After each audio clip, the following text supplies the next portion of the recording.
All right, let's settle this once and for all. Can you actually grow a garden without fertilizer?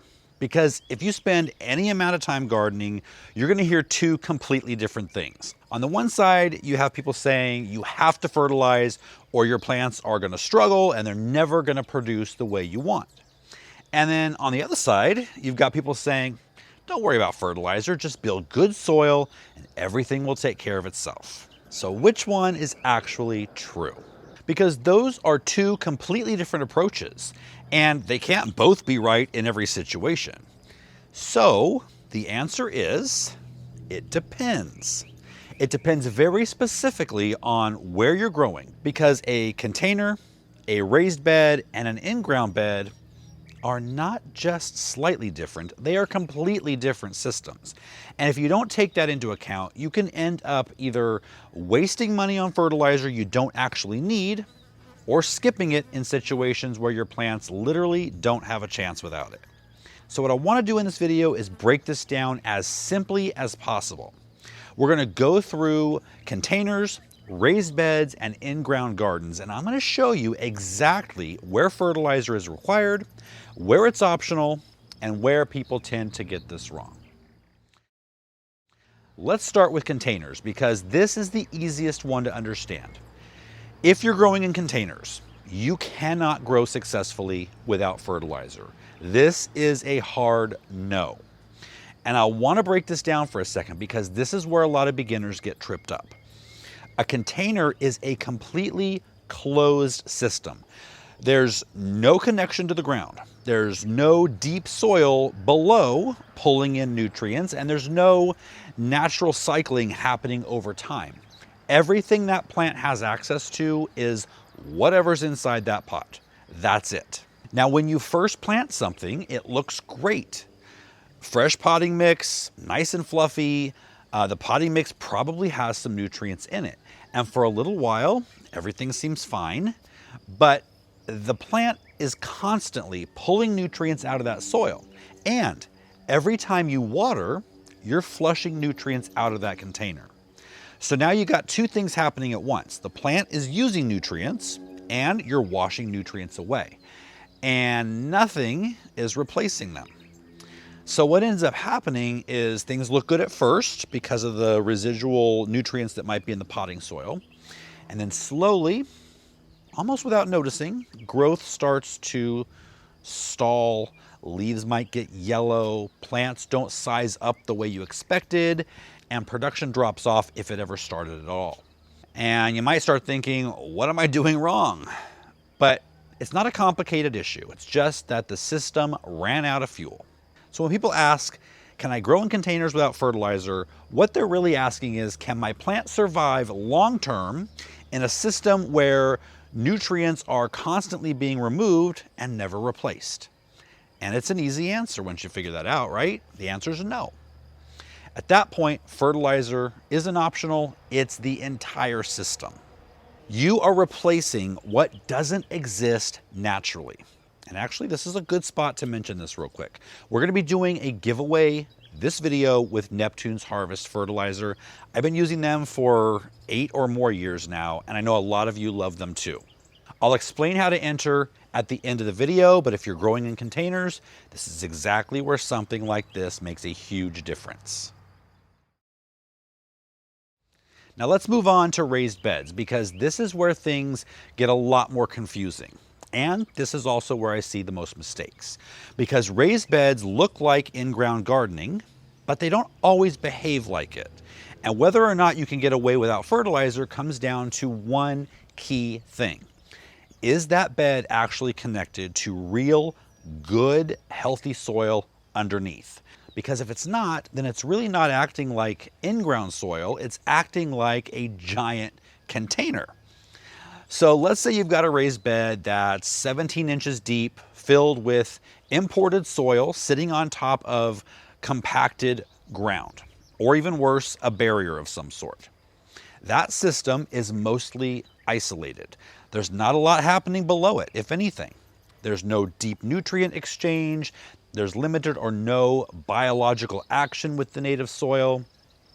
So even though it looks like a garden bed, Functionally, it behaves a lot more like a container. And in that situation, no fertilizer is eventually going to catch up with you. Maybe not right away because the size of the bed is not the same as a small container. But over time, you're going to start seeing slower growth and reduced production. Because again, you're working with a limited nutrient pool. Now here's where it gets interesting, because there is a situation where you can start to get away without fertilizer in raised beds. If your bed is shallow, around 6 to 12 inches, it's open to good, healthy native soil below, and you make once or twice a year an addition of 3 inches of good, rich compost, preferably homemade, just to the tops of the beds. Then something changes. Nutrients are being added to the soil via the compost. Roots can move deeper and go into good native soil. Moisture can move and be stored. Biology can start to be active. Nutrients can cycle from below. And at that point, your raised bed stops acting like a container and starts acting more like in-ground soil with a boost on top. Now with that, you can start to rely less on fertilizer over time. But that doesn't mean you never need it, especially in the beginning, because most raised beds, when they're first built, they don't have a developed soil system yet. There's not enough biology and nutrient cycling. So my advice would be this: you'll need regular fertilizer early, and then after a couple of years, you can rely on it a little less as the soil improves. In raised beds, as much as you try, it would be difficult to get by forever and always without adding nutrients of some kind.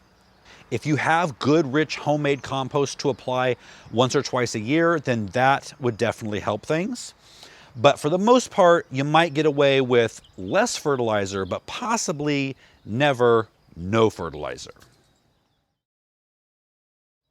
Now let's talk about in-ground gardening, because this is where things can be managed in a way that makes it much more possible to get by without the addition of fertilizer, but only if your soil is doing the work.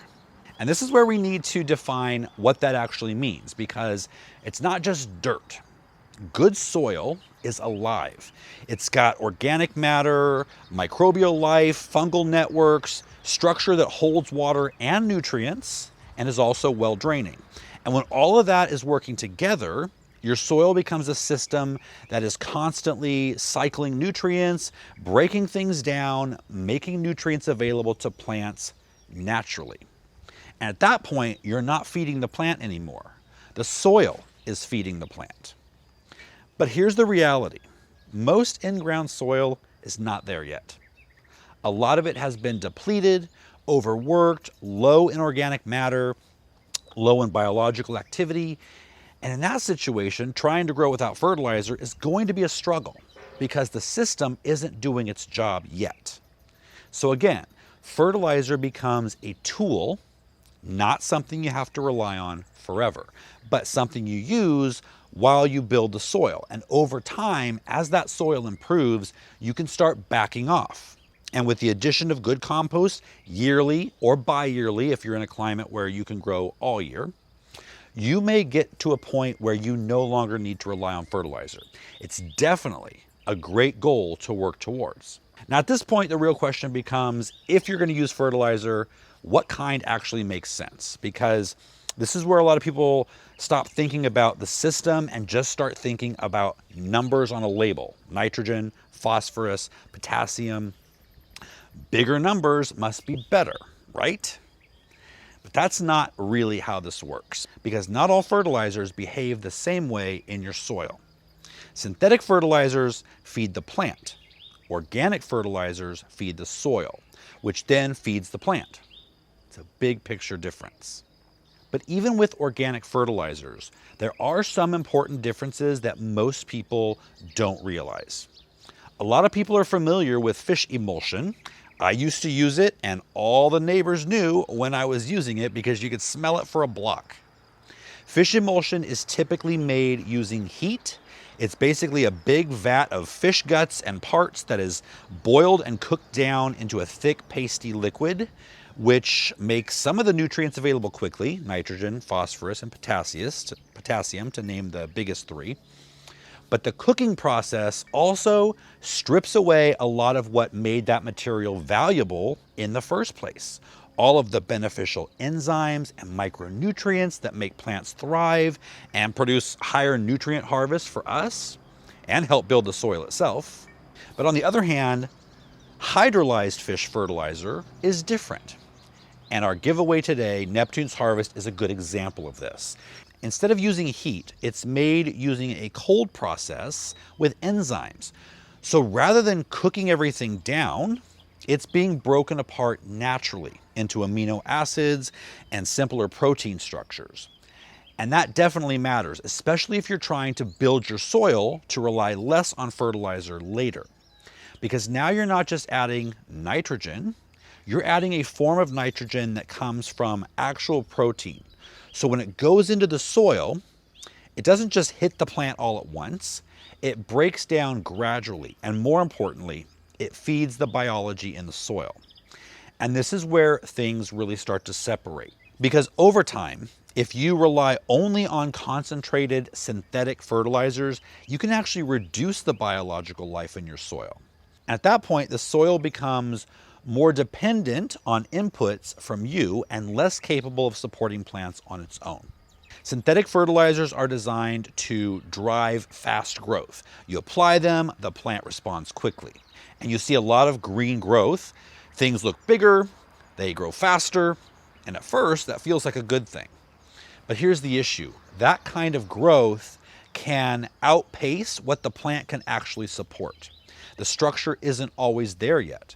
The root system hasn't caught up, and the plant is putting on a lot of soft, fast growth that can be more vulnerable. And that's when you start to see things like plants that flop over, pest pressure, disease issues, because you've essentially pushed growth faster than the system underneath can handle.